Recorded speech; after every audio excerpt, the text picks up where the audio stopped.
কুতিবা আলাইকুমুস সিয়াম, তোমাদের প্রতি সিয়ামকে ফরজ করা হয়েছে। কুতিবা মানে অবধারিত করা হয়েছে, ম্যান্ডেটরি করা হয়েছে, অপশনাল না। ইচ্ছা হইলেও রাখবা, ইচ্ছা হইলেও রাখবা না, এমন নয়।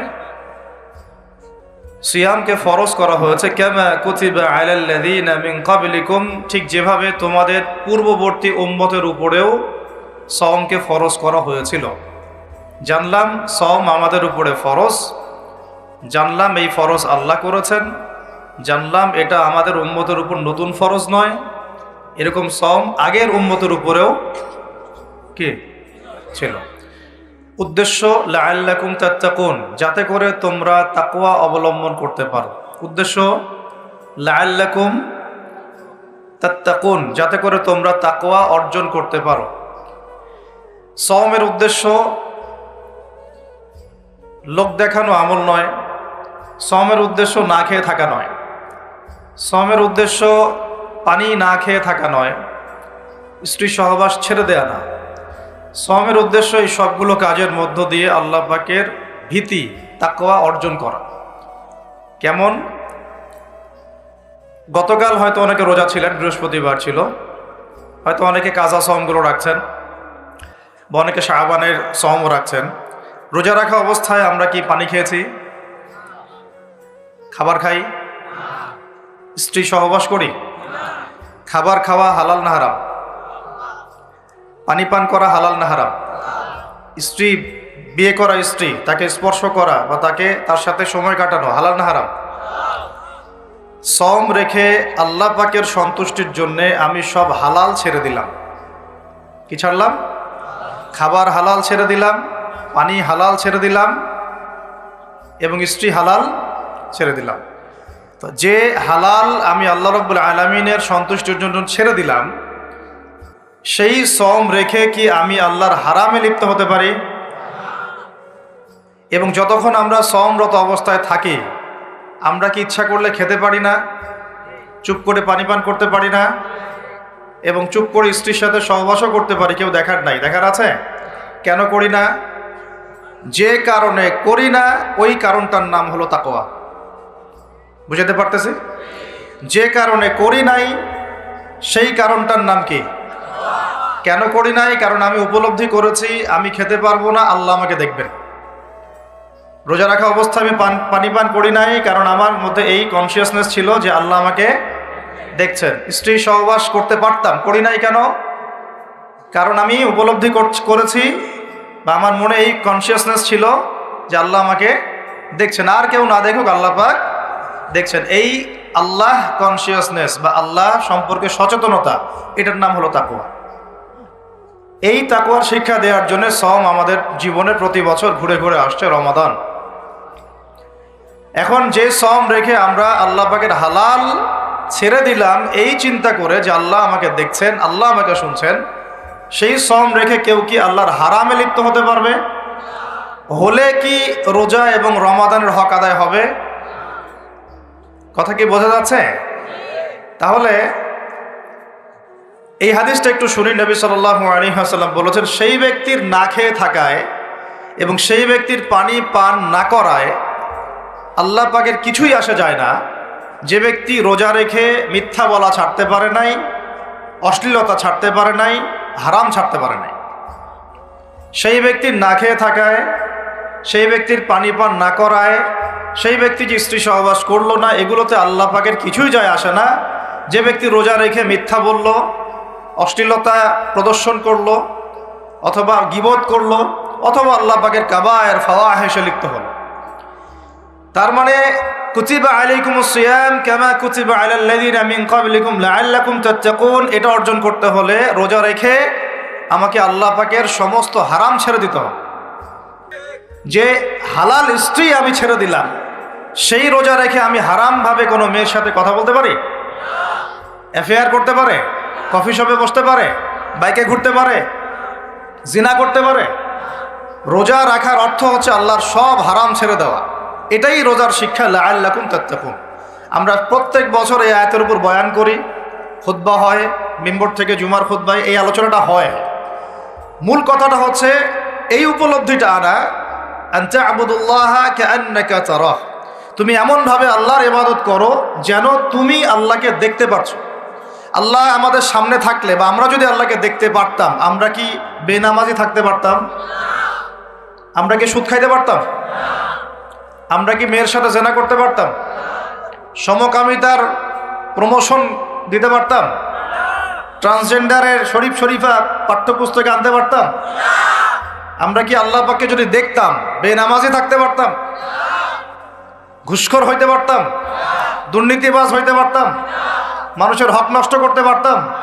আল্লাহ নবীজি বলছেন আন তা'বুদুল্লাহা কাআন্নাকা তারাহ, তুমি এমনভাবে আল্লাহর ইবাদত করো যেন তুমি আল্লাহকে দেখছো। সুবহানাল্লাহ। এই চেতনা আসলে মানুষ হারামে লিপ্ত হতে পারবে না, হলেও তওবা করে ফিরে আসবে। হলেও কি করবে? সাথে সাথে তওবা করে ফিরে আসবে। আর ওয়াইল্লাম তাকুন তারাহু, তুমি যদি আল্লাহকে দেখতে না পারো ফাইন্নাহু ইয়ারাক, জেনে রাখবা আল্লাহ তোমাকে দেখছেন। ঠিক যে উপলব্ধিটা আমরা রোজা রেখে অর্জন করি, আমরা খাই না, আমরা পানি পান করি না, তৃষ্ণায় গলা ফেটে যাচ্ছে, প্রচণ্ড রোদ, ক্ষুধায় পেট চোচো করতেছে, খাই কেন? খাই না কারণ আমরা উপলব্ধি করি আল্লাহ পাক আমাদেরকে দেখছেন। কেউ না দেখুক আল্লাহ দেখবেন। গোসল করার সময় পানি খাইতে পারতেছেন। তো এই চেতনাটা শিক্ষা দেওয়ার জন্যে রমাদান প্রতি বছর ঘুরে ঘুরে আসে। আল্লাহ পাক বলছেন কুতিবা আলাইকুমুস সিয়াম কামা কুতিবা আলাল লাযিনা মিন ক্বাবলিকুম, এটা তোমাদের উপরে এখন ফরজ করা হয় নাই, তোমাদের আগের উম্মতের উপরেও ফরজ করা হয়েছিল লাআল্লাকুম তাত্তাকুন, যাতে করে তোমরা তাকওয়া অবলম্বন করতে পারো। আর তাকওয়া সম্পর্কে নবীজি আরো একটা হাদিসে বলেছেন আর তাকওয়া হাহুনা, তাকওয়া হাহুনা বলতে তিনি বুকের দিকে ইশারা করছেন, মানে তাকওয়া আপনার লেবাস পোশাকে না।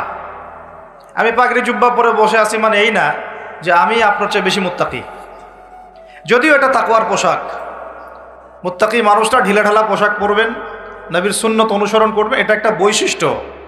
কিন্তু এমন হতে পারে আমার চেয়ে আপনার তাকওয়া বেশি, হতে পারে কিনা? আর তাকওয়া হাহুনা, তাকওয়া কলিজার ভিতরে, কলবের ভিতরে।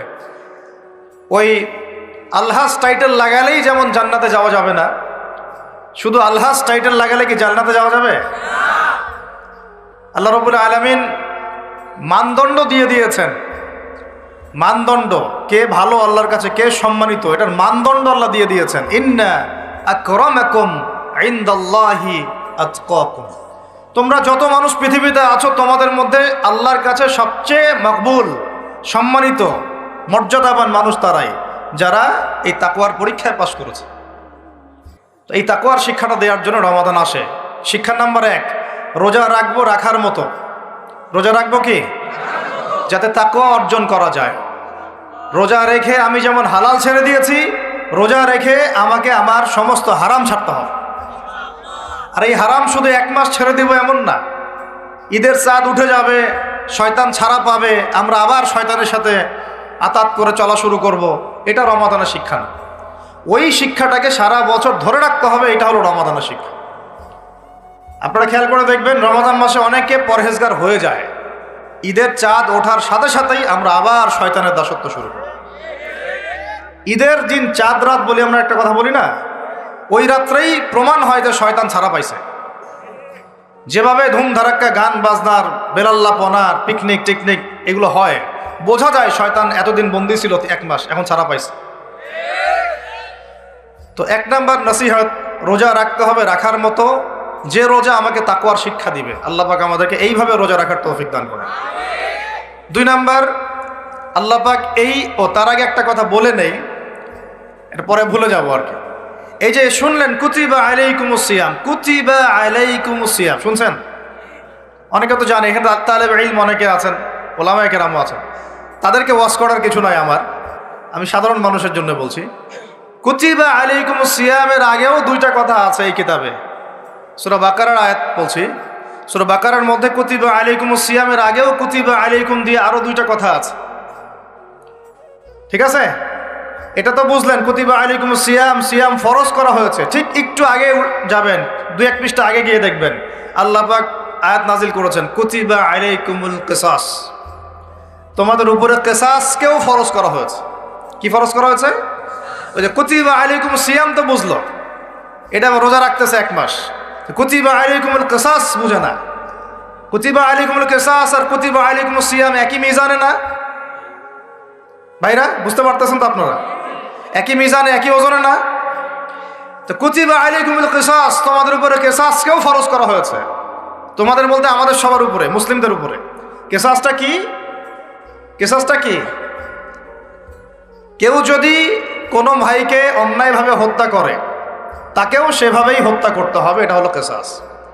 হাতের বদলে হাত, চোখের বদলে চোখ, কি কানের বদলে কান, এমনকি দাঁতের বদলে দাঁত, এর নাম কিসাস। আছে বাংলার জমিনে? আছে?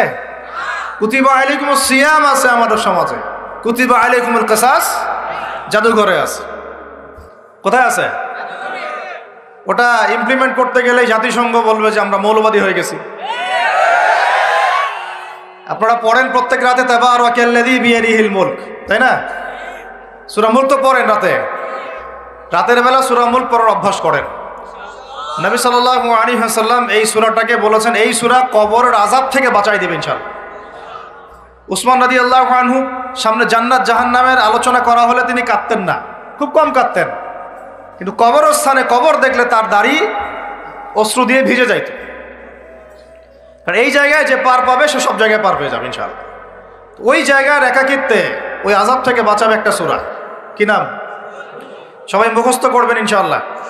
মাত্র 30টা আয়াত আছে। নবীজি বলেছেন এই সূরা তার পাঠকারীর জন্য সুপারিশ করবে আল্লাহর সামনে, মানে সুপারিশ করবে আল্লাহ পাকের সাথে জোর করবে, না আমার পাঠকারীকে মাফ করে দাও, দিতেই হবে। এক পর্যায়ে আল্লাহ পাক মাফ করে দিবেন ইনশাআল্লাহ। তো এই সূরাটা 30টা আয়াত আছে। নবীজি বলেছেন আমার মন চায় সবাই যেন এই সূরাটা মুখস্থ করে। তো নবীর একটা মন চায়, আমরা সেটা করব না? দুইটা সূরা আমাদের মুখস্থ থাকা দরকার সবার। বড় বড় সূরার কথা বলছি, ছোট ছোট সূরা তো আপনারা সবাই অনেকে জানেনই। একটা সূরা ইয়াসিন, একটা হলো সূরা মুলক। সূরা ইয়াসিন পড়বেন একেবারে সকালবেলা ফজরের পরে, এবং ইনশাআল্লাহ বড় বড় বুজুর্গানের দিন যারা ছিল তাদের ডেইলি রুটিনের মধ্যে সূরা ইয়াসিন থাকতোই থাকতো।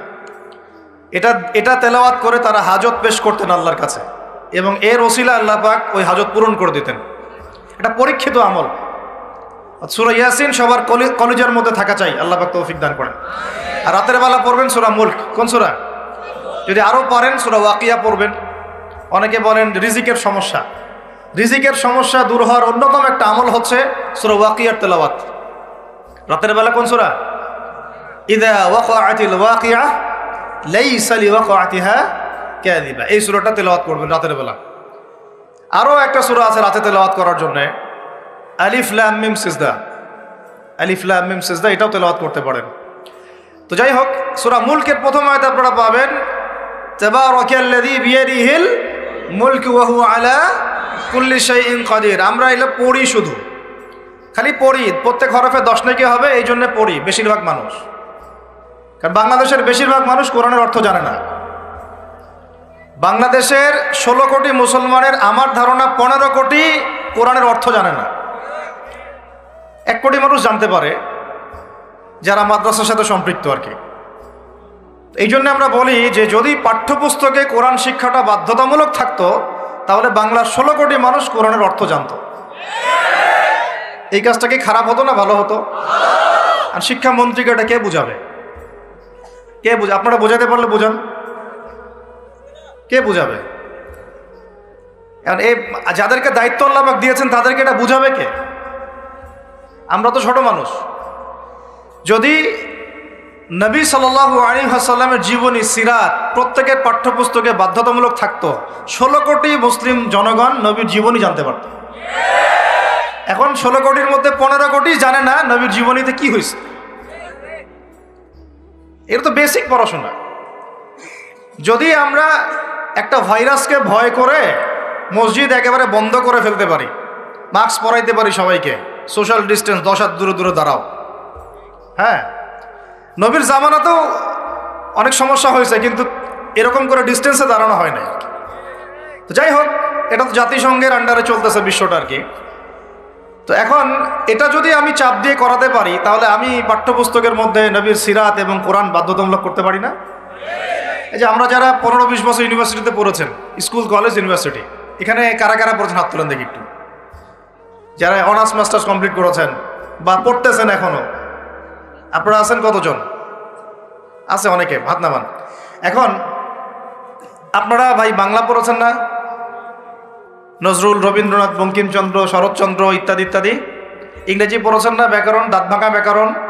বাংলা ব্যাকরণ পড়েছেন না? দাঁত ভাঙা, কারক, সমাস, বিভক্তি, হাবি। তারপরে কেমিস্ট্রি পড়েন নাই? হ্যাঁ, ফিজিক্স পড়েন নাই? বায়োলজি পড়েন নাই? তারপরে আমরা হায়ার ম্যাথ করতাম, জটিল জটিল সূত্রগুলো মুখস্থ করেন নাই? কত কি পড়েছেন। কিন্তু এই পড়াশোনাগুলো কেন করেছেন? সিলেবাসে ছিল, আমাকে পড়তে হবে, যদি না পড়ি পরীক্ষায় পাস করতে পারবো না, পরীক্ষায় পাস না করলে রেজাল্ট আসবে না, রেজাল্ট না আসলে চাকরি পাবো না, চাকরি না পাইলে রিজিকের ব্যবস্থা হবে না, রিজিকের ব্যবস্থা না হলে বিয়ে শাদী হবে না, বিয়ে শাদী না হলে জীবনটাই বরবাদ। এই তো ফিলোসফি, তো এইটাই, রাস্তা তো এটা না। তো এখন চাপ দিয়ে এত কিছু পড়লেন, বিসিএস কোচিং করেছেন অনেকেই চাকরির পরীক্ষা দিচ্ছেন, নিয়োগ বিজ্ঞপ্তির পরীক্ষা দিচ্ছেন, প্রাইমারি পরীক্ষা দিচ্ছেন, সবই পড়তেছেন। আমি নিজেও পড়েছি এগুলো আমার মুখস্থ ছিল সব, এখনো হয়তো ধরলে বলতে পারবো কিছু, যদিও এগুলোর চর্চা আমরা বন্ধ করে দিয়েছি। আর কথা হচ্ছে, একটা রিজিকের সোর্সের জন্য আমি যে 15 বছর এই পড়াশোনাগুলো করলাম, যদি আমার সিলেবাসের মধ্যে কোরআন থাকতো, হাদিস থাকতো, নবীর সিরাত থাকতো, তারপরে ধরেন সাহাবীদের জীবনী থাকতো, ইসলামের ইতিহাস থাকতো, বেসিক ফিক আকীদা থাকতো, আমি কি বাধ্য ছিলাম না এগুলো পড়ে পরীক্ষা দেওয়ার জন্য? তখন আমাদের এই জেনারেশনের ইসলামিক শিক্ষায় উন্নতি হইতো না? সব কিছু দাওয়াত দিয়ে হয় না, অনেক কিছু উপরের লেভেল থেকে চালু করতে হয়, তাহলে জনগণ সেটা মেনে নিতে বাধ্য থাকে। এই রমজান মাসে দেখবেন বাজারে অনেক সিন্ডিকেট হবে, আপনি এগুলো মিষ্টি মিষ্টি কথা বলে এগুলো বন্ধ করতে পারবেন না। যখন এরকম দুর্নীতিগুলো হবে বাজারে, মার্কেটে, ধরবেন, মোবাইল কোর্ট বসাবেন, 6 মাসের জন্য ঢুকাবেন, পারলে একটা করে আঙ্গুল দিবেন কাইটা, তারপর দেখবেন সব সিধা হয়ে গেছে। সব কিছু দাওয়াত দিয়ে আর ওয়াজ করে হয় না, একটা সিস্টেম থাকে। আমি বলি কি, একটা বিষয় বুঝেন, একটা বিষয় হচ্ছে প্রাকৃতিকভাবে উৎপন্ন হচ্ছে কিছু জিনিস, আর আপনি একটা ফ্যাক্টরি দিয়েছেন, ফ্যাক্টরি থেকে উৎপাদন বাড়বে না কমবে? আপনি হাতে উৎপাদন করতেছেন একটা জিনিস, মনে করেন কাপড়ে পাঞ্জাবি জুব্বা, আর জুব্বার একটা ফ্যাক্টরি দিয়েছেন, উৎপাদন কোথায় বেশি হবে? রাষ্ট্র হচ্ছে সেই ফ্যাক্টরি যেটা সব দিক থেকে উৎপাদন বাড়াতে পারে। আমরা দাওয়াত দিচ্ছি এখন ইন্ডিভিজুয়ালি, ব্যক্তিগতভাবে একে একে মানুষ চেঞ্জ করার দাওয়াত দিচ্ছি আমরা। বুঝাতে পারতেছি পার্থক্যটা? যে আয়াত থেকে এইদিকে চলে আসছি, তাবারাকাল্লাযী বিয়াদিহিল মুলক, তাবারাকাল্লাযী, বরকতময় সেই সত্তা, মহাপবিত্র মহা বরকতময় সেই সত্তা।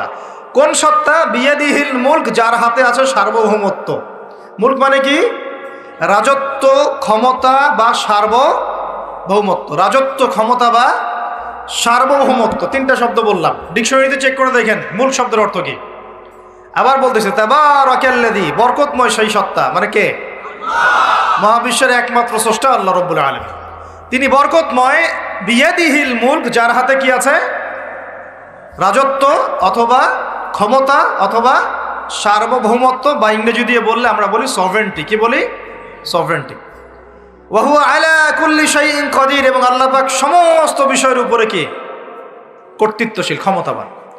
এখন এই আয়াতটা মহাবিশ্বের সব গ্রহে প্রযোজ্য হচ্ছে, বাংলাদেশে আর বিশ্বে প্রযোজ্য হচ্ছে না। বুঝাচ্ছি কিভাবে? বলবেন যে এটা আবার কেমন কথা বলবেন, শুনেন বুঝাচ্ছি। মহাবিশ্বে 7 আসমান আছে না? এটা তো জানেন, 7টা আসমান আছে। তারপরে প্রত্যেক আসমানে অসংখ্য গ্রহ নক্ষত্র আছে, গ্যালাক্সি আছে, ছায়াপথ আছে। তারপরে একটা গ্যালাক্সির মধ্যে অনেকগুলো সৌরজগৎ আছে। ওই একটা গ্যালাক্সির অসংখ্য সৌরজগতের কোনো একটা সৌরজগতের বাসিন্দা হচ্ছে আমরা। ওই সৌরজগতের মধ্যে এই যে আমাদের 10টা 12টা গ্রহ আছে, সেই গ্রহের কোনো একটা গ্রহের, কোনো একটা দেশের, কোনো একটা কি জেলার, কোনো একটা শহরের, কোনো একটা মাঠে বসে আপনি এখন এই বয়ান শুনতেছেন। কথা বুঝতে পারতেছেন? আর পুরো মহাবিশ্ব 7 আসমানে নবী সাল্লাল্লাহু আলাইহি ওয়াসাল্লাম বলছেন, মেরাজের রাতে আমি দেখেছি একটা বিঘত, এতটুকু বিঘত মানে 1 টক্কর জায়গা ফাঁকা নাই যেখানে আল্লাহর কোনো ফেরেশতা দাঁড়িয়ে বসে বা সেজদারত অবস্থায় আল্লাহর ইবাদত করতেছে না। আরে পুরো মহাবিশ্বে কার রাজত্ব চলতেছে? এখন এই পৃথিবীর দিকে তাকান, আমরা বললাম তাবারাকাল্লাযী বিয়াদিহিল মুলক, আল্লাহর হচ্ছে সার্বভৌমত্ব ক্ষমতাকার আল্লাহর। কিন্তু এখন জমিনের দিকে আপনি তাকান, এই বিশ্বের সার্বভৌমত্ব চলতেছে জাতিসংঘের। কার? এই বিশ্বের রাজনৈতিক মোড়ল জাতিসংঘ। আপনি ইসলামিক বিধানের কথা যতই বলেন তারা মানবে না, মানবে না, সোজা কথা। আপনি যদি বলেন কোরআন এবং হাদিস এবং সর্বশেষ নবী মুহাম্মদ সাল্লাল্লাহু আলাইহি ওয়াসাল্লাম আমাদেরকে এইগুলো দিয়ে গেছেন, আল্লাহ পাক এইগুলো নাজিল করছেন, আসেন এইগুলোর আলোকে বিশ্ব করি, ওরা মানবে না। বরং ওরা আপনার উপর যুদ্ধ ঘোষণা করবে। কি করবে? এ হচ্ছে এই বিশ্বের সবচেয়ে বড় তাগুত, সবচেয়ে বড় কাফের, সবচেয়ে বড় মুশরিক, সবচেয়ে বড় মুনাফিক। ও যদি বলে যে কোরআন বাদ দিতে হবে, আমার মাথায় যে বুঝ আসে ওই বুঝ অনুযায়ী চলবো, তাহলে সারা বিশ্ব বলবে হ্যাঁ এটাই ঠিক। নাউজুবিল্লাহ। অর্থনৈতিক মোড়ল সে যদি বলে আল্লাহ পাক কোরআনে সুদ হারাম করছেন, তো কি হয়েছে? আমাদের ব্যাংকিং সিস্টেম চলবে সুদের উপর, সারা বিশ্ব বলবে এই যে সামি'না ওয়া আতা'না, ইয়েস স্যার, শুনলাম মানলাম। কথা বুঝেন না আমার? ও সারা বিশ্বকে যদি বলে ওদের ব্যাংকিং সিস্টেম, যে প্রত্যেকটা ব্যাংকিং সিস্টেম চলবে সুদ ভিত্তিক, আল্লাহ কোরআনে হারাম করুক আর হালাল করুক দেখার দরকারই নেই আমাদের। নাউজুবিল্লাহ। মানলে ইচ্ছা হইলে মারেন, না ইচ্ছা হইলে আমরা বোম মেরে উড়াই দেব।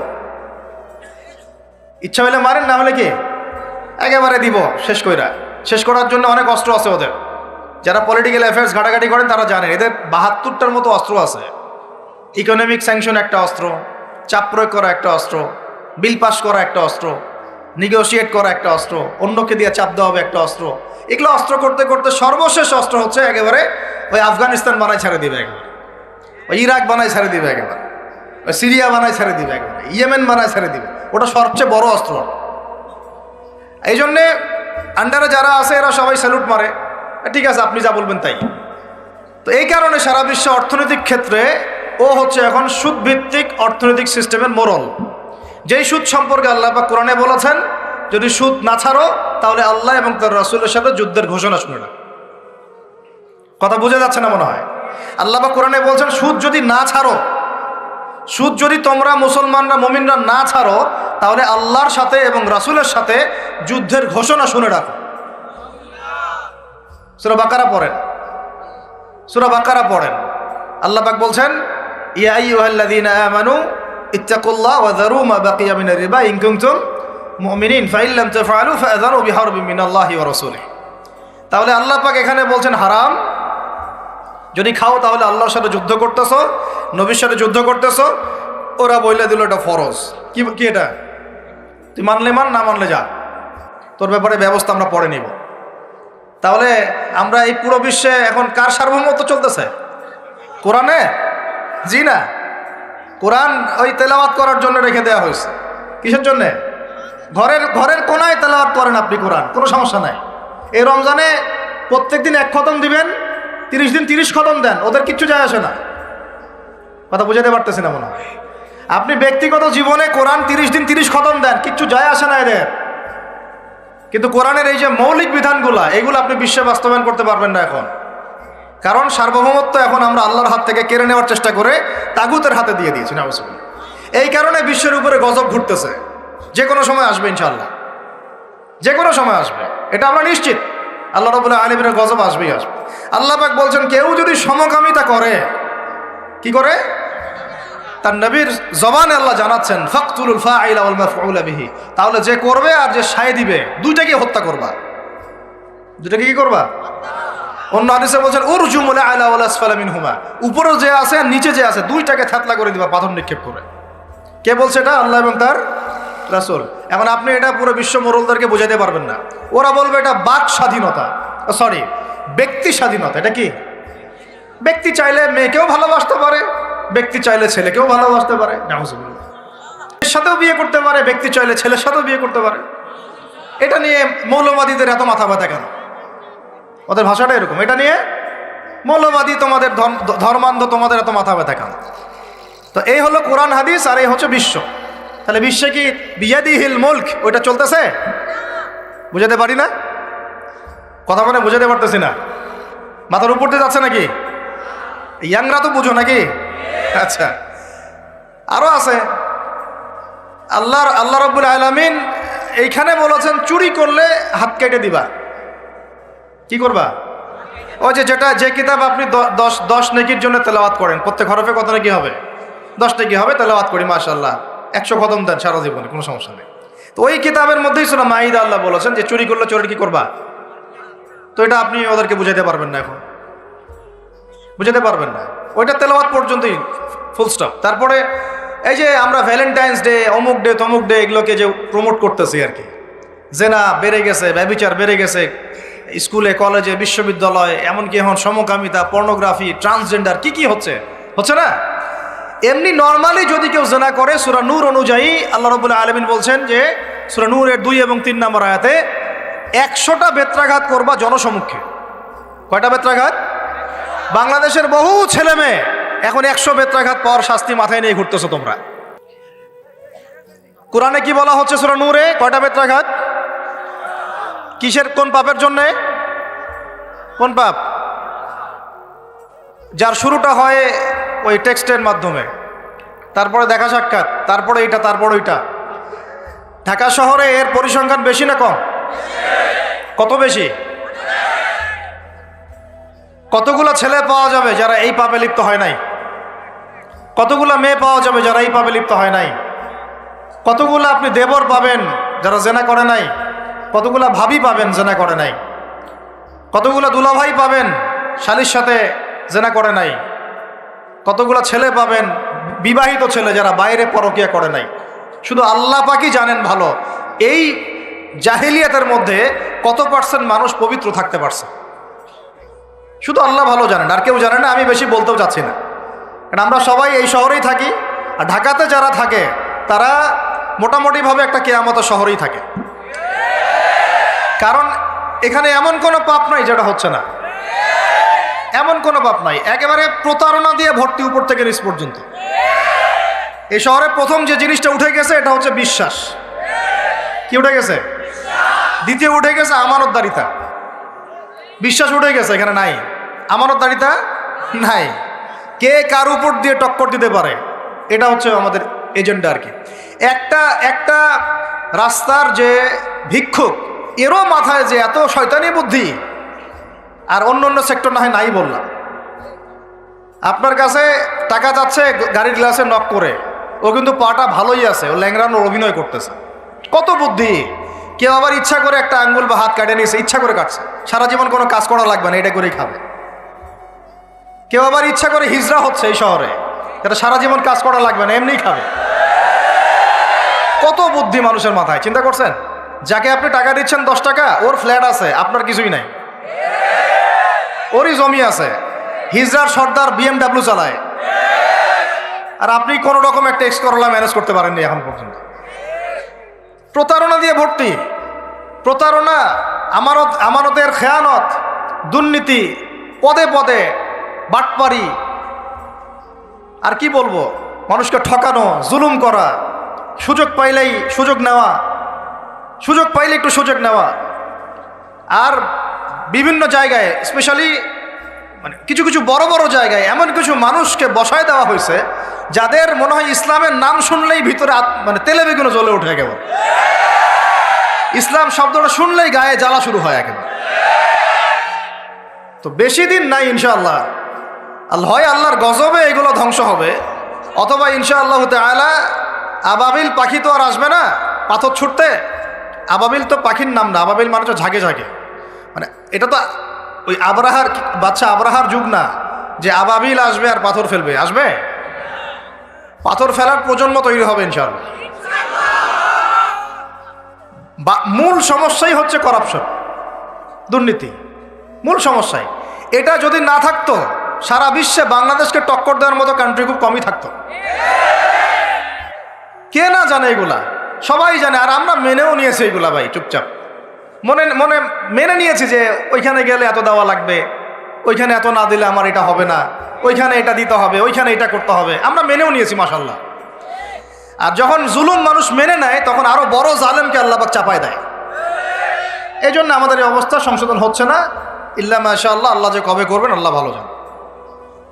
তবে বিশ্বাস করেন, আপনারা বলেন যে এখন মুসলিম প্রধান দেশ, আমি একটা স্টেটমেন্ট দিয়ে দিচ্ছি এখন বসে বসে, এখন এটা হচ্ছে একটা মুনাফিক প্রধান দেশ। প্রমাণ করতে চাইলে আমার সাথে বসেন।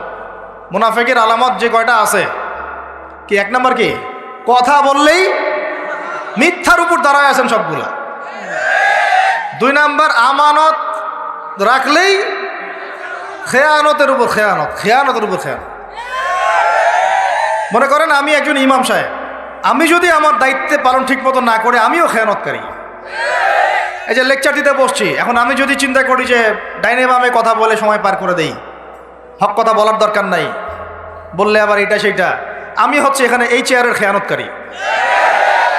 প্রত্যেকটা ক্ষেত্রে চলতেছে এগুলা। 3 নাম্বার হচ্ছে যখনই ওয়াদা করে কি করে বলেন তো, কয়জন ওয়াদা রাখি আমরা? কোন কোন সময় দেখা যায় অমুসলিম ওয়াদা রাখছে, মুসলমান রাখে নাই। দুধ কিনতে যাবেন, আমরা হিন্দু ভাইয়ের দোকান খুঁজতেছি, ও পানি মিশাবে না, আপনার কনফিডেন্স তৈরি হয়ে গেছে। মুসলমানের দোকানে যান না কেন, ও পানি মিশাবে। কি একটা অবস্থা, কি একটা অবস্থা। নবী সাল্লাল্লাহু আলাইহি ওয়াসাল্লাম একদিন এভাবে লেকচার দিচ্ছেন, মানে খুতবা দিচ্ছেন। একজন দাঁড়িয়ে বলছেন, সাহাবী, যে কবে কিয়ামত হবে ইয়া রাসূলুল্লাহ? তিনি বলছেন যে যখন দেখবা যে অনুপযুক্ত ব্যক্তির হাতে দায়িত্ব অর্পণ করা হয়েছে, তখন ফান্তাজুরিস সাআ, কিয়ামতের অপেক্ষা করতে থাকো। আমরা এই যুগে বাস করতেছি না? এমন করা পাপ নয় এই শহরে হচ্ছে না। মূল পাপ কয়েকটা হচ্ছে। 1 নাম্বার হচ্ছে শিরক। কি হচ্ছে? তারপরে হচ্ছে প্রতারণা, তারপর হচ্ছে জুলুম, প্রচুর জুলুম। মানে দুর্বল পাইলেই জুলুম করতে চাচ্ছি আমরা। যদি দেখি ও আমার চেয়ে একটু দুর্বল, আমি জুলুম না করলে পেটের ভাত হজম হচ্ছে না। জুলুম করাটাকে আমরা ক্রেডিট মনে করি যে আমি জিতে গেলাম। আরে ভাই, কাল কিয়ামতের মাঠে কি হবে আপনার আমার অবস্থা? কাল কিয়ামতের মাঠে কি হবে অবস্থা? নবী সাল্লাল্লাহু আলাইহি ওয়াসাল্লামের কথা কি মিথ্যা? তিনি বলছেন কিয়ামতের মাঠে বহু মানুষ উঠবে উহুদ পাহাড়ের সমান নেকি নিয়ে। একেবারে উহুদ পাহাড় দেখছেন আপনারা কেউ? অনলাইনে দেখে নেন, বিশাল পাহাড়। জানাজার নামাজে শরীক হইলে 1 কেরাত নেকি হয়। 1 কেরাত মানে 1 উহুদ পাহাড় সমান। আর মাটি দিয়ে আসলে আরেক কেরাত নেকি হয়, মানে আরেকটা উহুদ পাহাড়ের সমান। উহুদ পাহাড়ের সমান আরো উঁচু উঁচু নামাজের নেকি, জাকাতের নেকি, হজের নেকি, ওমরার নেকি নিয়ে উঠবে বহু মানুষ। আমরাই হয়তো বা তারা, আল্লাহ পাক আমাদেরকে মাফ করুন না। ওঠার পরে বহু মানুষ সামনে দাঁড়ায় থাকবে। কাউকে গালি দিছে, কাউকে অন্যায়ভাবে মারছে, কাউকে রিমান্ডে নিয়ে একেবারে পেদানি দিছে, নির্দোষ ছিল। কারো নামে মিথ্যা মামলা দিছে, কারো নামে অপবাদ ছড়াইছে। বেচারা ভালো ছিল, সৎ ছিল, অপবাদ ছড়াই দিছে। কারো নামে ধরেন যে কারো গীবত করছে, কারো টাকা নিয়ে টাকা দেয় নাই, হ্যাঁ, কারো জমি আত্মসাৎ করে খাইছে, ভূমিদস্যু ছিল। মানে মানুষের সাথে জড়িত পাপ ছিল। কি ছিল? অন্যের সাথে জড়িত, মানে অন্যের হক নষ্ট করছে আর কি, অন্যের। এখন আল্লাহ পাক বলবেন যে তোমার এই ঋণ এখন শোধ করো। ওই দিন তো ঋণ শোধ করার কোনো বুদ্ধি আছে? বুদ্ধি নেই। এখন কি পদ্ধতি? ফেরেশতাদেরকে বলা হবে এই ব্যক্তির আমল নামায় যে নেকিগুলো আছে, ওই নামাজের নেকি, রোজার নেকি, হজের নেকি, জাকাতের নেকি, এইগুলা দিয়ে ওদের আমল নামা ভর্তি করো, যারা পাওনাদার দ্বারায় আছে। এ ভর্তি করতে করতে করতে করতে এক সময় দেখা যাবে এই ব্যক্তির আমল নামা ফাঁকা হয়ে যাবে। তখন কি হবে? ফেরেশতাদেরকে বলা হবে ওই যে যারা ভুক্তভোগী, ওদের আমল নামা থেকে গোনাহ নিয়ে এই ব্যক্তির আমল নামায় ঢাল। নাউজুবিল্লাহ। এরপরে ওই ব্যক্তিগুলো দেখা যাবে জান্নাতে চলে গেছে, মাজলুম ছিল পৃথিবীতে, ওই দিন সফল হয়ে গেছে, জান্নাতে চলে গেছে। এবারটা দুনিয়া জালেম ছিল, এই জাহান্নামে চলে গেছে। নাউজুবিল্লাহ। আল্লাহ পাক আমাদেরকে এরকম মানুষের হক নষ্ট করা থেকে হেফাজত করে না। ভাই, মানুষের হক নষ্ট করতে যায় না। নিজে আমল তো এমনিই কম, ভাঙাচোরা ইমান, মুনাফিকের মতো বসবাস করতেছি। এখন তো আমরা মুনাফিকের মতো বসবাস করতেছি এই দুনিয়াতে। এখন যারা আমার মনে হয় মন থেকে ইমানের দাবি করতে পারে শক্তভাবে যে হ্যাঁ আমরা ইমানদার, এরা হচ্ছে গাজ্জার ওই মুজাহিদ ভাইরা। বুঝেন না এই কথা? তারা মনে হয় দাবি করতে পারে যে হ্যাঁ আমরা ইমানদার। আমরা তো নেফাকের উপরে আছি। এখন আমরা তো স্বীকৃতি দিতে পারতেছি না, এখন সত্যকে স্বীকৃতিও দিতে পারি না। বরং আমরা মানচিত্র থেকে ফিলিস্তিনের মানচিত্র উঠাই দিলাম, দিয়ে যারা জালেম ওদেরটা প্রতিষ্ঠা করলাম। ওইটাও পাঠ্যপুস্তকে আসছে। আপনারা তো শুধু একটাই শুনে বসে আছেন, একটাই শুনে আছেন না আপনারা? শরীফা তো আছেই, এইটাও একটা ইস্যু ছিল। তো আল্লাহ পাক আমাদেরকে চোখ খুলুন, আল্লাহ পাক আমাদের চোখ খোলার তৌফিক দান করেন। আর ভাই বাইরের চোখ তো সবারই খোলা, ভিতরের চোখটা খোলার তৌফিক দান করেন। আমি অনেক ভিতরে চলে আসছি, বুঝাইতে চাচ্ছিলাম যে এই বিশ্বে এখন আল্লাহ পাককে সার্বভৌম ক্ষমতার অধিকারী মানা হচ্ছে না, এটা হচ্ছে বৈশ্বিক শিরক।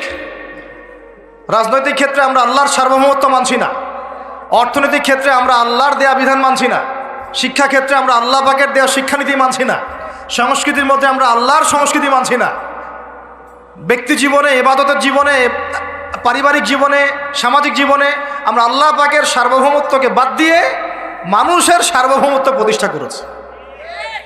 আর আমরা তেলাওয়াত করতেছি তাবারাকাল্লাযী বিয়াদিহিল মুলক, আবার পড়তেছি কুলিল্লাহুম্মা মালিকাল মুলক, হে বলুন হে রাজত্বের অধিকারী, তুতিল মুলকা মান তাশা ওয়া তানজিউল মুলকা মিম্মান তাশা। আর তো জানেন না আপনারা, সূরা আলে ইমরানে আছে। তো আমাদের কথা আর বাস্তবতার মধ্যে অনেক ফারাক।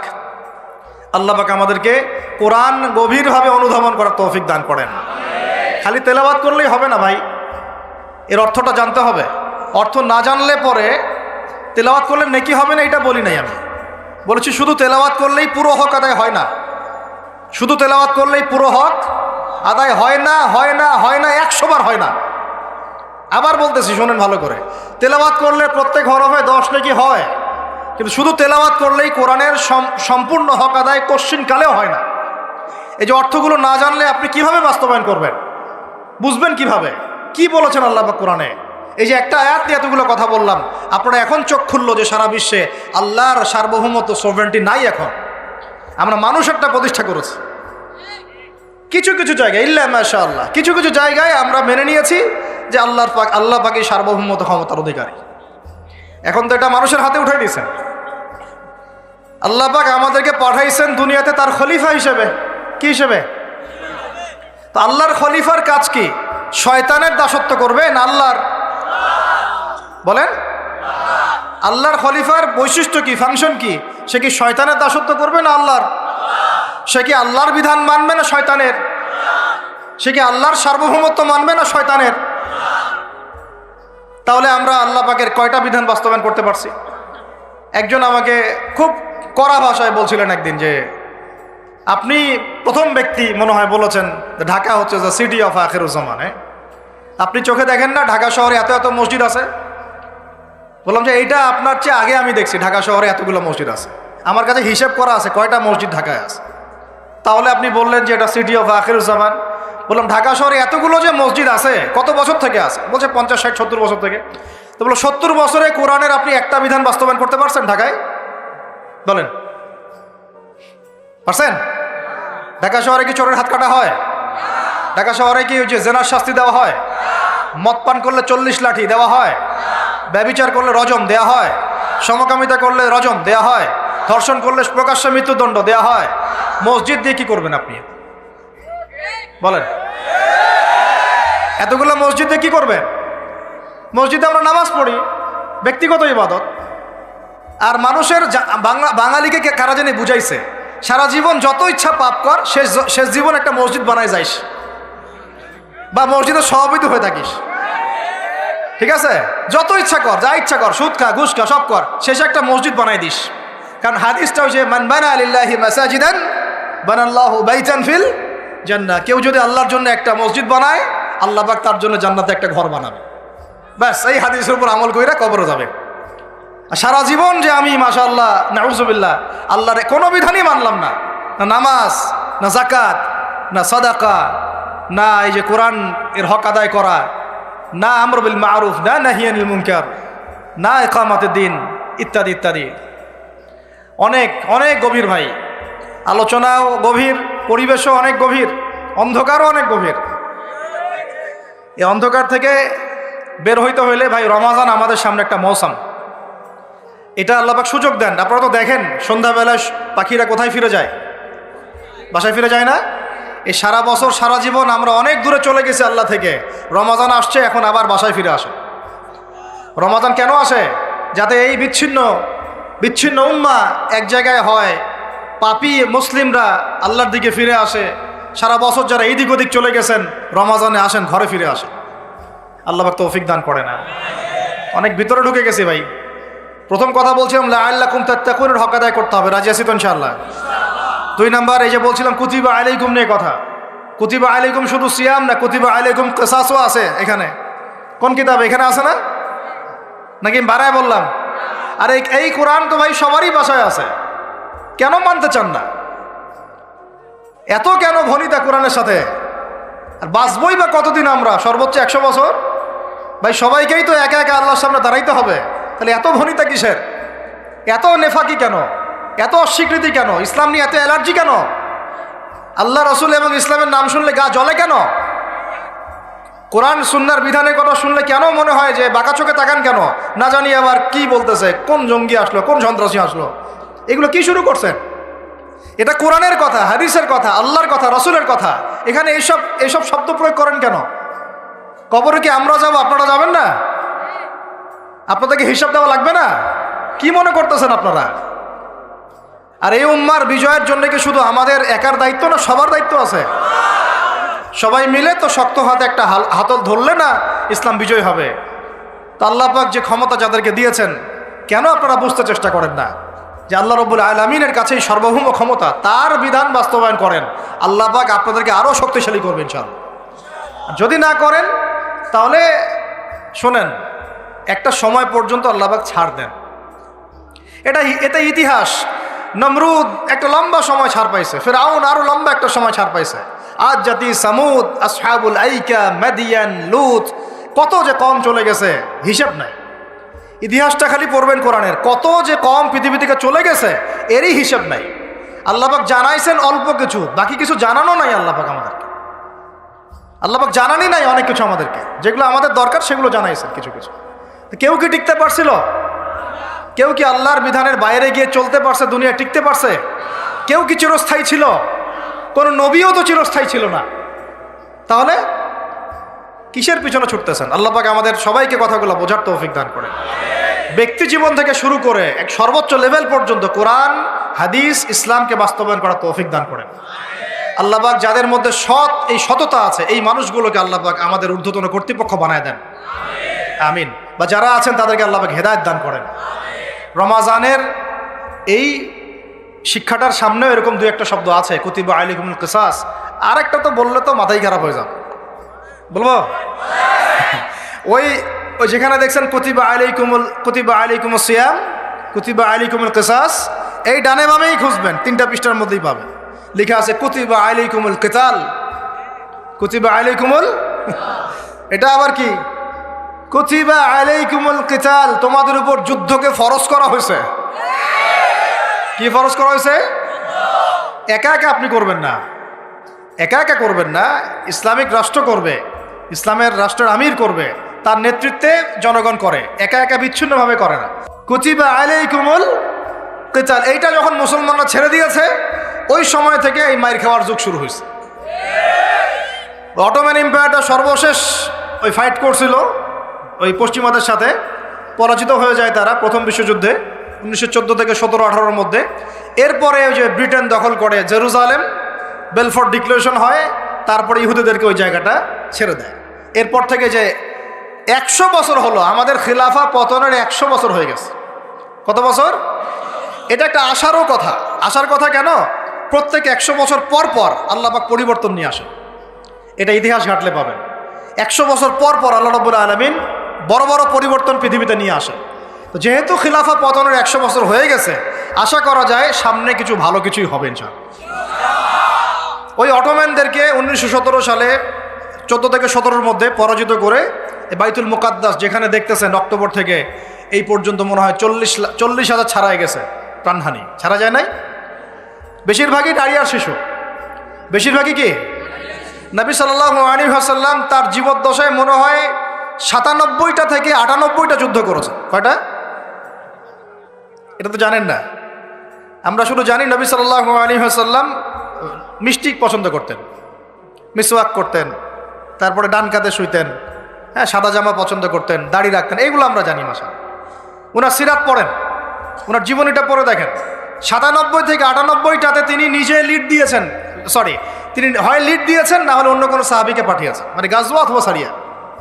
এখন এই 100টার মতো যুদ্ধে আপনি দেখবেন না কোনো নারীকে হত্যা করা হয়েছে বা কোনো শিশুকে হত্যা করা হয়েছে, আপনি খুঁজে পাবেন না। একটা ইতিহাস দেখাতে পারবেন না যে মুসলমানদের হাতে কোনো শিশুকে হত্যা করা হয়েছে বা কোনো নারীকে হত্যা করা হয়েছে, আঘাত করা হয়েছে। শুধু আলী রাদিয়াল্লাহু আনহু একদিন এক নারীকে ধরেছিলেন, কারণ নবী সাল্লাল্লাহু আলাইহি ওয়াসাল্লাম বলেছিলেন যে অমুক জায়গায় এক মেয়েকে পাবা, ওই মেয়ের কাছে একটা চিঠি আছে, ও গুপ্তচর বৃত্তি করেছে, ওই চিঠি সে মক্কায় পৌঁছে দিতে চাচ্ছে, ওকে রাস্তায় ধরবা, ওর কাছ থেকে চিঠি আদায় করবা। কথা বুঝতে পারছেন? উনি গেলেন, দেখলেন হ্যাঁ ঠিক ওই জায়গায় এক মেয়ে আছে, এই চিঠি বের করো। আর নাই, আমার কাছে কোনো চিঠি নাই। তিনি বলছেন যদি চিঠি বের না করো তাহলে কিন্তু প্রয়োজনে একদম সব সার্চ করে চিঠি বের করবো কিন্তু। তো পরে ভয়ে সে চিঠি দিয়ে দিছে। এই একটাই ঘটনা পাওয়া যাচ্ছে যে মেয়েদের সাথে যুদ্ধক্ষেত্রে আচরণ। আর এই পুরো 100টা বা 98টা সারিয়ার গাজওয়ায় নবী সাল্লাল্লাহু আলাইহি ওয়াসাল্লাম সাহাবীদের হাতে একটা শিশুও মানে নিহত হয় নাই, একটা মহিলাও নিহত হয় নাই। যদি কোনো দলিল পান আমাকে জানায়েন, যদি আমার জ্ঞানে কমতি থাকে, আপনারা যদি দলিল পান আমাকে জানায়েন, আমার জানা নাই। আর আপনি দেখতেছেন অক্টোবর থেকে এই যে এটা কি মাস, মার্চ, এই যে 5-6-7 মাসের মধ্যে আপনি দেখতেছেন যে 40-42 হাজার মুসলমানকে মারা হচ্ছে, তার মধ্যে বেশিরভাগই নারী আর শিশু। নারী আর শিশু, এগুলো দেখলে তো ঘুম হয় না আমাদের, কিচ্ছু করার নাই, তামাশা দেখতেছি সবাই বসে বসে। আর যাদের করার ছিল এরা বসে খ্যাপসা খায়। কি খায়? ওরা ওই সিনেমা হল উদ্বোধন করে, মদের বার ওপেন করে। হ্যাঁ, সুবহানাল্লাহ। পাশে নবী সাল্লাল্লাহু আলাইহি ওয়াসাল্লাম শুয়ে আছে, চিন্তা করেন, সাহাবীরা রাদিয়াল্লাহু আনহুম আজমাইন তারা শুয়ে আছেন। ওখানে গেলে মুমিনদের চোখের পানি ছেড়ে দেয় মানুষ। কি একটা অবস্থা! ওইখানে আল্লাহর ঘর বাইতুল্লাহুল হারাম। অনেকে আবার বলে কি করার আছে আমাদের কিছুই করার নাই। হ্যাঁ, তো ওই জন্য একদিন বলছিলাম তো কিছু করার নাই, তাহলে নেইমারকে নিয়ে এসে ফুটবল খেলাও। ওটাও চলতেছিল। হ্যাঁ, বিভিন্ন বলিউড তারকা, হলিউড তারকা এসে কনসার্ট করতেছে, এগুলা করেন, কিছু করার নাই তো। হ্যাঁ, বেশি না, আপনারা যদি একটু জিও পলিটিক্স পড়েন দেখবেন 10টা, বেশি না 10টা মুসলিম কান্ট্রি যদি একসাথে হয়, 10টা মুসলিম কান্ট্রি যদি একসাথে হয় বা একটা টেবিলে বসতে পারে, এই 10টা মুসলিম কান্ট্রির কাছে যে পরিমাণ সৈন্য আছে, যে পরিমাণ অস্ত্র আছে, যে পরিমাণ জ্বালানি আছে, যে পরিমাণ তেল আছে, আর যে পরিমাণ গ্যাস আছে, আর বাকি কথা নাই বললাম, এই ইসরায়েলের মতো 100টা দেশের সাথে মোকাবেলা করতে পারত। একটা বাচ্চার রক্তের বদলা নেওয়া যাইতো, একটা বোনের ইজ্জতের বদলা নেওয়া যাইতো। শুধু ওই ইমানদার কোন ওমর আল্লাহ পাক এখন আমাদেরকে দেন নাই। কারণ কেন দেন নাই জানেন? কারণ আমরা তো আর তার সাহাবীদের মতো না। আমরা যদি সাহাবীওয়ালা জিন্দেগি আবার শুরু করি, আল্লাহ পাক ওমর ইবনুল খাত্তাবও পাঠাবেন ইনশাআল্লাহ। বুঝাতে পারতেছি না? আমরা ঠিক না হলে তো আসমান থেকে ফেরেশতা নামবে না ভাই। আর আমরা এই এত দূরে বসে ছোট্ট একটা রাষ্ট্রের মধ্যে আলোচনা করি, কি আলোচনা করি আর কি ফায়দা হয়?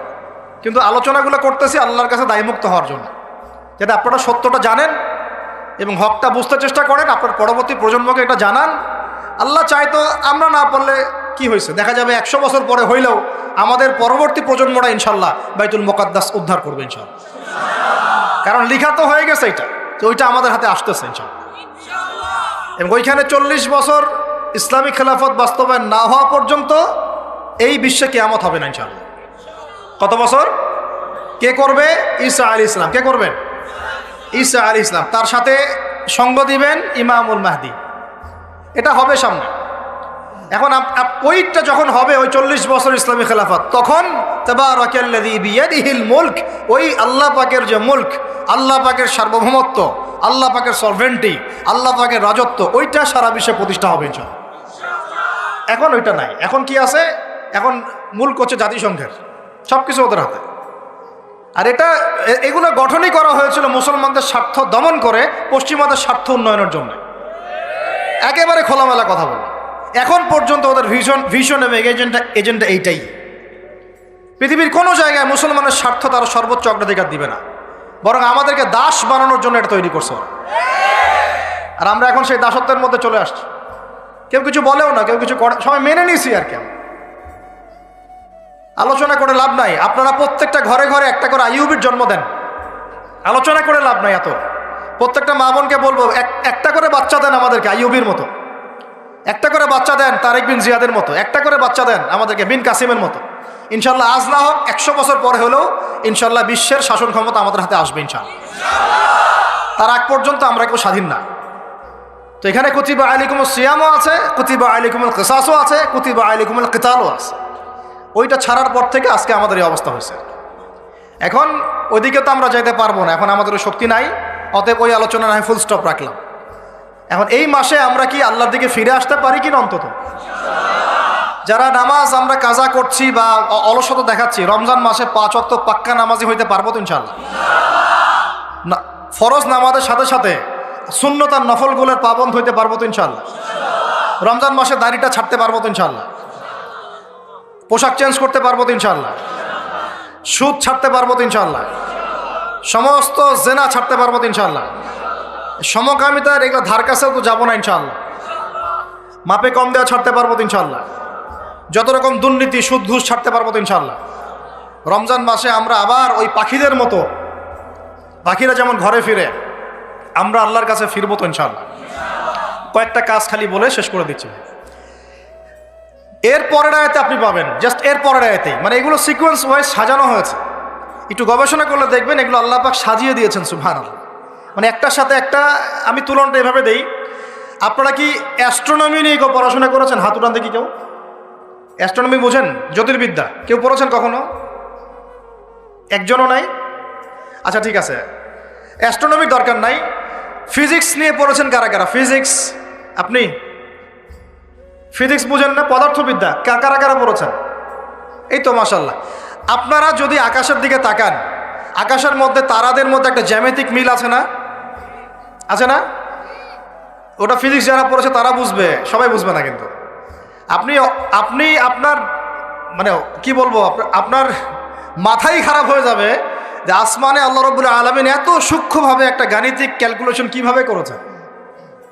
এটাই প্রমাণ করে যে আল্লাহ রাব্বুল আলামিন ছাড়া কোনো ইলাহ নাই।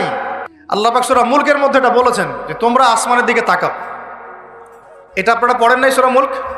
তাবারাকাল্লাযী বিয়াদিহিল মুলক ওয়া হুয়া আলা কুল্লি শাইইন কাদির আল্লাযী খালাকাল মাউতা ওয়াল হায়াতা লিয়াবলুয়াকুম আইয়ুকুম আহসানু আমালা ওয়া হুয়াল আজিজুল গফুর আল্লাযী খালাকা সাবআ সামাওয়াতিন তিবাকা। 7টা আসমান আল্লাহ পাক স্তরে স্তরে সৃষ্টি করেছেন, তিবাকা। মা তারা ফি খালকির রহমানি মিন তাফাউত। আপনি এই আল্লাহ পাকের সৃষ্টির মধ্যে একটা ছোট্ট কোনো খুঁত পাবেন না। সুবহানাল্লাহ। আল্লাহ পাক বলেন ফারজিউল বাসরা, দেখো আসমানের দিকে তাকাও, তোমার দৃষ্টি ফেরাও। ফারজিউল বাসরা হাল তারা মিন ফুতুর, কোনো কি খুঁত পাচ্ছ? পাবা না। সুম্মা রজিউল বাসরা, আবার দৃষ্টি ফেরাও।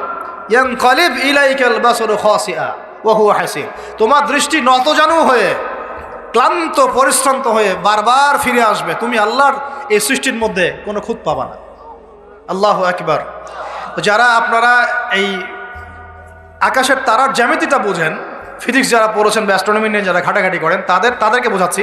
ঠিক এইরকম করে আল্লাহ রাব্বুল আলামিন নাজিল করেছেন, একটার সাথে একটা মিলালে পরে একটা মানে কাঠামো তৈরি হয় আর কি। এমন না যে একটা আয়াত পড়লে একটা থেকে মাসআলা বের করা যাবে, ওইটার সাথে সম্পৃক্ত অন্য আয়াত আছে, ওটার সাথে সম্পৃক্ত আবার একটা হাদিস আছে, ওর সাথে সম্পৃক্ত আবার সাহাবীদের আমল আছে। মানে এভাবে তারার মতো মিলাতে হবে ডটসগুলো। বুঝতে পারতেছি না মনে হয়? তারার ডটস মিলালে যেমন পথ খুঁজে পাওয়া যায়, কোরআনের আয়াতগুলো একটার সাথে একটা মেলালে এরকম হেদায়েত পাওয়া যায়। সুবহানাল্লাহ। বুঝতে পারছি কথা? এরপরে লাগবে হাদিস, তারপরে সাহাবীদের আমল, তারপরে ইমামগণের মতামত, এভাবে আসবে আস্তে আস্তে। তো যেটা বলতে চাচ্ছিলাম, এর পরের আয়াতে আপনি দেখবেন আল্লাহ পাক বলছেন শাহরু রমাদান আল্লাযী উনজিলা ফীহিল কুরআন। সুবহানাল্লাহ। রমাদান কোন মাস? যে মাসে তুমি তাকওয়া অবলম্বন করবে, এই জন্য এই মাসকে রোজাকে ফরজ করা হয়েছে। এটা সেই মাস যেই মাসে আল্লাহ পাক কোরআন নাজিল করেছেন বলে। সুবহানাল্লাহ। তাহলে তাকওয়া অর্জিত হবে কোন কিতাবের মাধ্যমে? বুঝাতে বললাম, যেই কিতাব আল্লাহ পাক রমাদানে নাজিল করেছেন, সেই কিতাব ছাড়া অন্য কোন উৎস আছে যেখান থেকে আমি তাকওয়া অর্জন করতে পারবো? আছে? নাই। তার মানে আমাদেরকে রমাদান মাসে এই কোরআনের হকটা আদায় করতে হবে। রাজি আছে কিনা ইনশাআল্লাহ? আল্লাহ পাক বলেন না ইন্না আনজালনাহু ফি লাইলাতুল কদরি। আল্লাহ পাক বলছেন এই মাসে কি নাজিল করেছি? ইন্না আনজালনাহু ফি লাইলাতুল কদর। কোন রাতে কোরআন নাজিল হয়েছে? লাইলাতুল কদর। লাইলাতুল কদর কোন মাসে? রমাদান মাসে। প্রথম দশকে না শেষ দশকে না মাঝখানে? শেষ দশকের কয় তারিখে? বেজর রাতে। এটা ভালো উত্তর। কোন রাত? কোন রাতে? বেজর। হয় 21, না হলে 23, না হলে 27, না হলে 25, না হলে 29, কোনো একটা তো হবেই হবে ইনশাআল্লাহ। আল্লাহ পাক আমাদেরকে বেশি বেশি লাইলাতুল কদর পড়ার তৌফিক দান করেন এবং আমাদের যৌবনে আল্লাহ পাক বেশি বেশি রমাদান দান করেন। কারণ যৌবনে আমাদের শক্তি বেশি থাকে, তাই না? বার্ধক্যে গেলে তো অনেক সময় চাইলেও অনেকে রাখতে পারেন না। তো যৌবনটা আল্লাহ পাক যেন আমাদের বরকতময় করেন এবং যৌবনে বেশি বেশি আল্লাহ পাক রমাদান এবং লাইলাতুল কদর নসিব করেন, আমিন। তো এখন লাইলাতুল কদর যেহেতু রমাদানে, তাহলে কোরআন নাজিল হয়েছে কোন মাসে? রমজান মাসে। তো রমাদান মাস তাকওয়া অবলম্বন করতে বলা হচ্ছে, তাহলে কোন কিতাব দিয়ে তাকওয়া অবলম্বন করব? ব্যাস হয়ে গেল।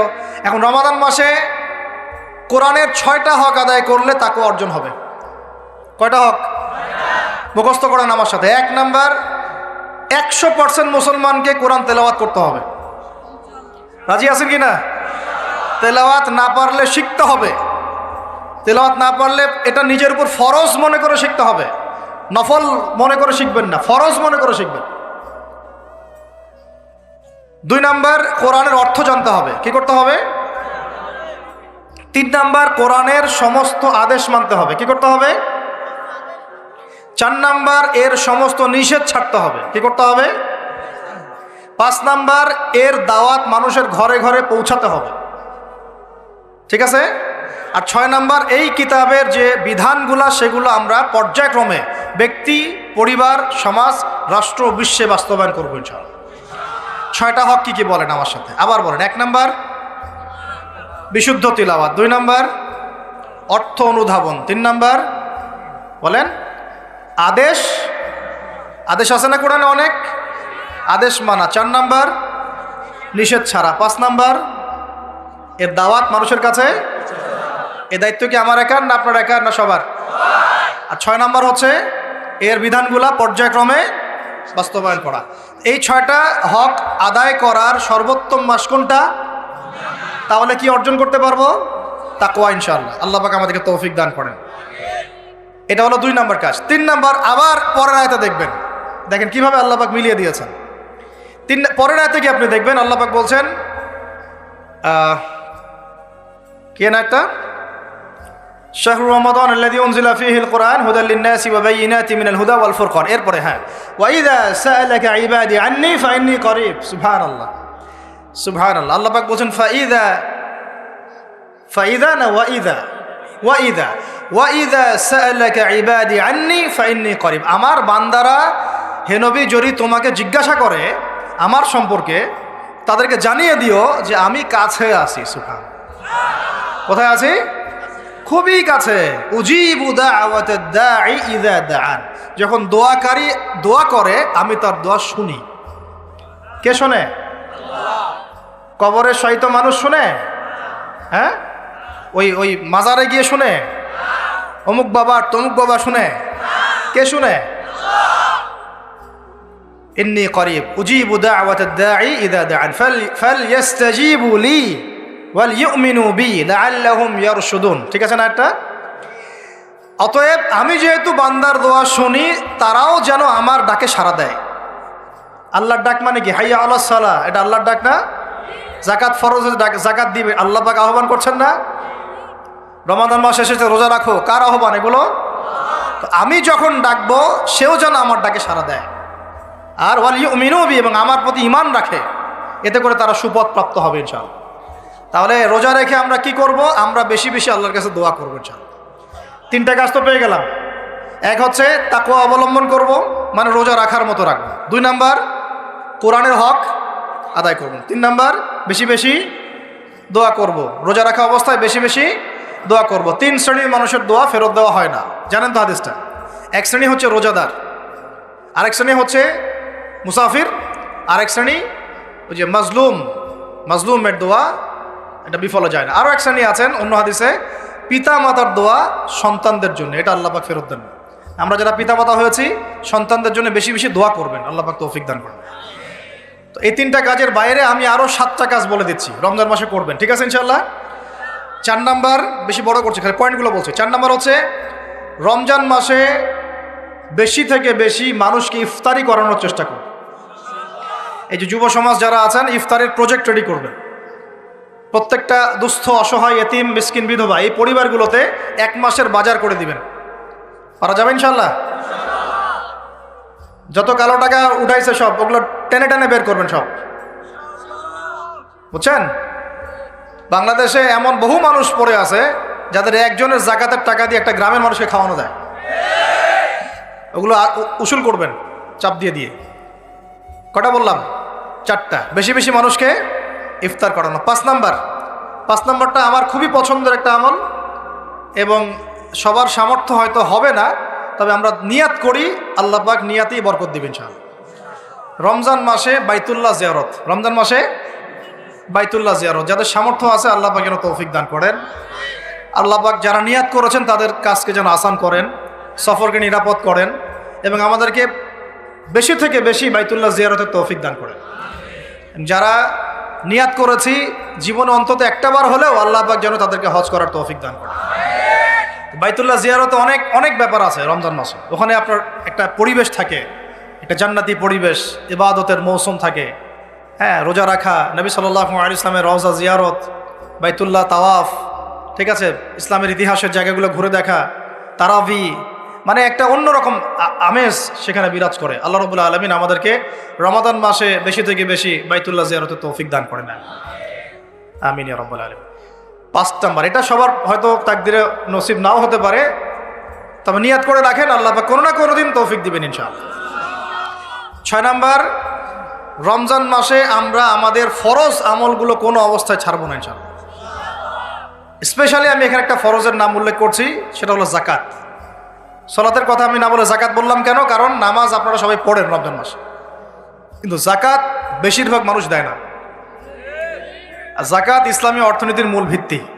জাকাত ছাড়া ইসলামী অর্থনীতি সচল থাকবে না। এই কাজটার ত্রুটির কারণে আমাদের এই অর্থনৈতিক স্যাংশন বা সমস্যাগুলো, ইনফ্লেশনগুলো হয়ে যায়। আল্লাহ পাক আমাদের অর্থনীতিবিদদেরকে ইসলামী অর্থনীতি বোঝার তৌফিক দান করে। এই অর্থনীতি ওমরের যুগে ছিল, ওসমানের যুগে ছিল, আলীর যুগে ছিল, আবু বকর তার যুগে ছিল রাদিয়াল্লাহু আনহুম আজমাইন, আল্লাহর নবীর যুগে ছিল। তখন গরিব মানুষ এইভাবে ওই ছেচেও একটা খুঁজে পাওয়া যাইতো না, একটা গরিব মানুষ। আর এখন কি অবস্থা তো দেখতেই পারতেছেন। আল্লাহ রাব্বুল আলামিন আমাদের সবাইকে রমাদান মাসে জাকাতগুলো দেওয়ার তৌফিক দান করে না। 7 নাম্বার হচ্ছে রমাদান মাসে এমনিতেই বেশি থেকে বেশি নফল দান সদকা করবেন ইনশাআল্লাহ। আল্লাহ পাক বেশি বেশি নফল দান সদকা করার তৌফিক দান করে না। 8 নাম্বার, রমাদান মাসে ফরজের সাথে সুন্নত আর নফলে অনেক বেশি পাবন হওয়ার চেষ্টা করবেন। খাস করে রমাদান মাসে কিয়ামুল লাইল এবং তারাবির কোনোভাবে যেন ছুটে না যায়। অনেকে মনে করেন যে তারাবি পড়লে রাত্রে আবার ওঠা যাবে কি যাবে না? যাবে। তারাবির নামাজ আপনি প্রথম রাত্রে পড়লে শেষ রাত্রে আবার নামাজ পড়তে পারবেন ইনশাআল্লাহ, কোনো সমস্যা নেই, বরং ওটা আরও ভালো। ওই সময় আল্লাহ রাব্বুল আলামিন আহ্বান করতে থাকেন, কে আছো চাইবা আমার কাছে আমি দিব, কে আছো আমাকে ডাকবা আমি ডাকে সাড়া দিব, কে আছো আমার কাছে ইস্তেগফার করবো আমি ক্ষমা করব। প্রথম রাত্রেও তারাবি পড়বেন ইনশাআল্লাহ, শেষ রাত্রেও চেষ্টা করবেন অন্তত 2-4-6 রাকাত হলেও নামাজ পড়া। আল্লাহ পাক তৌফিক দান। তো তারাবি নিয়ে অনেক কথা এখানে শোনা যাবে ডানে বামে। আর আমাদের তো ইস্যু পাগল জাতি, মাশাআল্লাহ। আমরা কি পাগল জাতি? ইস্যু পাগল। ওই ফিলিস্তিন ইস্যু এখন নাই, শেষ। তারপরে যে ট্রান্সজেন্ডার গন কেস শেষ। তারপরে শরীফা ঠান্ডা, শিক্ষানীতি ঠান্ডা। এখন ওই যে অনলাইনে ঢুকলেই দেখতেছেন ওই চলতেছে আর কি। হ্যাঁ, 8 টাকা 20 টাকাতে আসবে সামনে, এখনো লঞ্চ করেনি ওরা। কিছু শোনেন, এগুলো বাস্তব অভিজ্ঞতার আলোকে বলছি। কিছু কিছু মানুষকে আমাদের সমাজে ছেড়ে দেওয়া হয়েছে যাতে এরা মুসলমানদেরকে আপোষের গন্ডগোলের মধ্যে ব্যস্ত রাখে। ছেড়ে দেওয়া হয়েছে, এরা পেইড, এদেরকে পেট্রোনাইজ করা হয়, এদের এজেন্ডাই এটা। এরা আপনাকে আমাকে লাগাই দিবে, আমাদেরকে মূল ওই শেকড় থেকে সরাই দিবে, দিয়ে ডালপালায় ব্যস্ত করে রাখবে। এবং এইগুলোতে পিছনে কাজ করতেছে কিছু দাড়ি টুপিওয়ালা মানুষও। কিছু দাড়ি টুপিওয়ালা মানুষেরও এইভাবে ওদেরকে কিনে ফেলা হয়েছে যে তোমাদের কাজই হচ্ছে মুসলমানদের মাঝখানে খালি লাগাই দিবা। দেখেন একটা অন্যতম মানে মেজর একটা ইস্যু কাদিয়ানি ইস্যু, একদম চুপ, কোনো কথা নাই।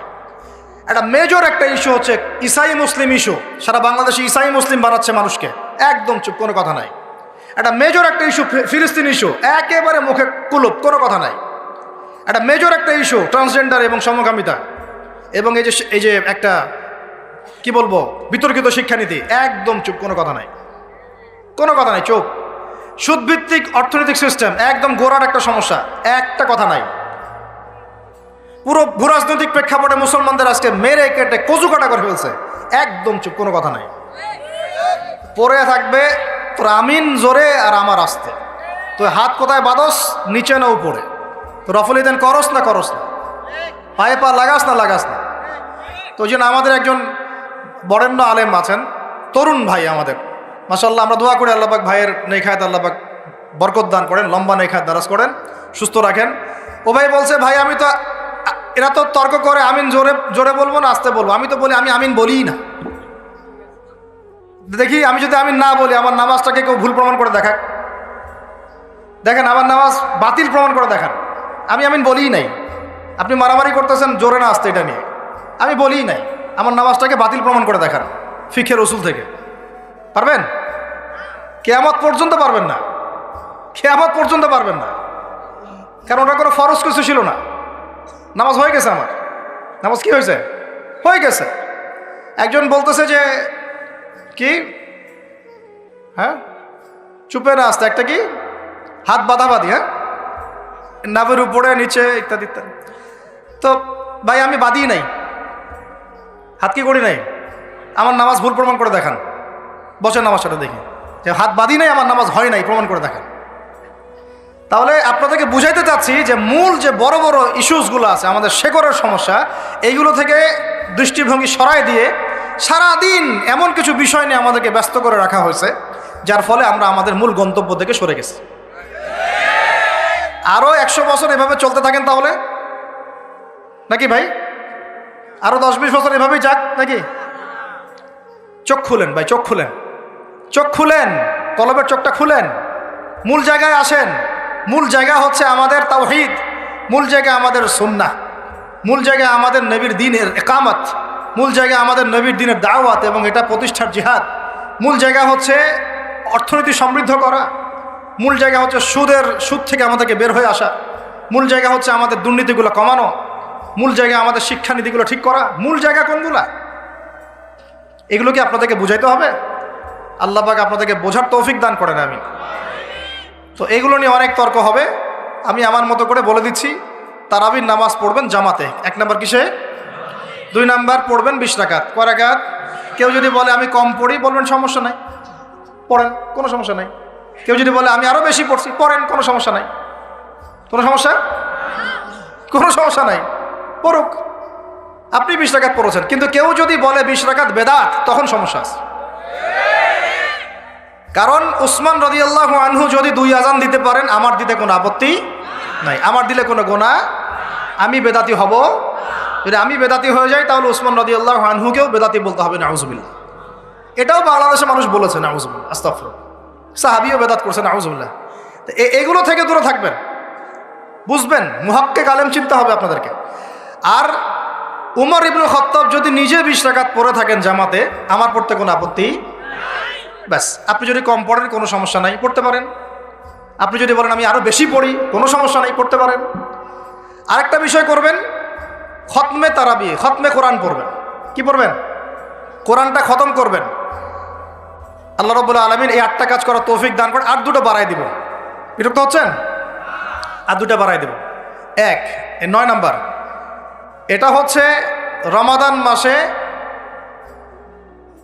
8টা কি মনে আছে আপনাদের? আমি তো ভুলে যাচ্ছি, আমার সাথে বলেন তো। 1 নাম্বার কি বলছিলাম? তাকওয়া অবলম্বন করবো ইনশাল্লাহ, ঠিক আছে ভাই। 2 নাম্বার কি বলছিলাম জানি? কোরআনের হক আদায় করা। 3 নাম্বার বেশি বেশি দোয়া করা। 4 নাম্বার কি বলেছিলাম? হ্যাঁ, যদি সম্ভব হয় বাইতুল্লাহ জিয়ারত, ওমরা করা। 5 নাম্বার বলেছিলাম বেশি বেশি মানুষকে ইফতার করানো। 6 নাম্বার কি বলেছিলাম? জাকাতগুলো দিয়ে, সবগুলো ফরজের পাবন্ধ হওয়া, স্পেশালি জাকাতগুলো দিয়ে দেওয়া। 7 নম্বর বলেছিলাম বেশি বেশি দান সদকা করা। 8 নম্বরে কি বলেছিলাম? এই তারাবি সালাত এবং নফল আমলগুলো বাড়ানো। তারাবি সালাত পড়বেন, নফল আমল সুন্নত আমল বাড়াই দিবেন, আল্লাহ পাক তৌফিক দান করেন, আমিন। 9 নম্বর বলতে চাচ্ছিলাম যে প্রত্যেকটা এলাকা থেকে, প্রত্যেকটা মসজিদ থেকে, প্রত্যেকটা মাদ্রাসা থেকে রমাদান মাসে বিনামূল্যে কোরআন শিক্ষার কার্যক্রম চালু করে পারা যাবে ইনশাআল্লাহ। অন্তত আপনাদের এলাকা থেকে, এই এলাকার মসজিদ থেকে, এখানকার মাদ্রাসাগুলো থেকে বিনামূল্যে কোরআন শেখানোর কার্যক্রম করা যাবে না ইনশাআল্লাহ। নারী পুরুষ সবার জন্য উন্মুক্ত করে দেন, সবার ঘরে ঘরে কোরআন শিক্ষাটা পৌঁছে দেন। তাহলে আমরা ওস্তাদদেরকে হাদিয়া কিভাবে দিব? যারা শ্রম দিবেন, সময় দিবেন, আপনারা আপনাদের পকেট থেকে অর্থ বের করে কালেকশন করে ওস্তাদকে হাদিয়া দিবেন ইনশাআল্লাহ, এবং মানুষের জন্য ফ্রি করে দিবেন। তারা আসবে, শিখবে, এবং 1 মাসের মধ্যে কোরআন শেখানো যায় না, কিছুটা শেখানো যায় না, ওই অতটুকু শিখুক, আল্লাহ পাক ওই ওসিলায় যদি কবুল করেন, তাতেও তো ইনশাআল্লাহ আগামী দিনে তার জন্য কল্যাণকর হতে পারে। আল্লাহ পাক আমাদের সবাইকে এই কথাগুলো বোঝার তৌফিক দান করেন। এবং 10 নম্বর এবং সর্বশেষ কাজ হচ্ছে রমাদান মাসে আমরা আমাদের বিগত জিন্দেগির যত গুনাহ, এগুলোর জন্য যেমন ইস্তেগফার করব, এবং সারা জীবন আল্লাহ পাকের সমস্ত কবিরা এবং কাবায়ের ফাওয়াহিশ এগুলো থেকে দূরে থাকব, এই মর্মে একটা দৃঢ় প্রত্যয় আমরা ব্যক্ত করব। আগের গুনার জন্য তওবা করব, এবং আগামী পুরো জিন্দেগি যেন গুনাহমুক্ত জীবনযাপন করতে পারি, এই চেষ্টা আমরা অব্যাহত রাখবো ইনশাআল্লাহ। আল্লাহ রাব্বুল আলামিন এইভাবে রমাদানকে সাজানোর তৌফিক আমাদেরকে দান করেন। আমরা দোয়া করি আল্লাহ পাক যেন আমাদের সবাইকে রমাদানে সুস্থ রাখেন, নিরাপদে রাখেন, এবং সুস্থতার সাথে, নেক হায়াতের সাথে, উদ্দীপনার সাথে, উৎসাহের সাথে রমাদান মাসের এই সমগুলো রাখার তৌফিক দান করেন। বেশি বেশি রমজান মাসে কোরআন তেলাওয়াত করার তৌফিক দান করেন, দান সাদাকা করার তৌফিক দান করেন, আমাদের মা বোনদেরকে খাস পর্দায় রাখার তৌফিক দান করেন, সমস্ত হারাম ছেড়ে দেওয়ার তৌফিক দান করেন, সমস্ত কবিরা গুনাহ ছেড়ে দেওয়ার তৌফিক দান করেন, ফরজগুলোকে মজবুতির সাথে ধরার তৌফিক দান করেন, সুন্নত এবং নফলের পাবন্ধ হওয়ার তৌফিক দান করেন, তারাবির সালাত এবং কিয়ামুল লাইল আদায় করার তৌফিক দান করেন, যদি সম্ভব হয় আল্লাহর ঘর জিয়ারতের তৌফিক দান করেন, এবং বিগত জিন্দেগির সমস্ত গুনাহ থেকে পবিত্র হয়ে একটা গুনাহমুক্ত জীবনযাপন করার দৃঢ় প্রত্যয় ব্যক্ত করার তৌফিক আল্লাহ পাক আমাদেরকে রমজান মাসে দান করেন। সর্বোপরি তাকওয়া অবলম্বন করার তৌফিক আল্লাহ রাব্বুল আলামিন আমাদের সবাইকে তৌফিক দান করে ধন্য করেন, আমিন। আকুলু কওলি হাযা আস্তাগফিরুল্লাহ লি ওয়া লাকুম ওয়া লিসাইরিল মুসলিমিন।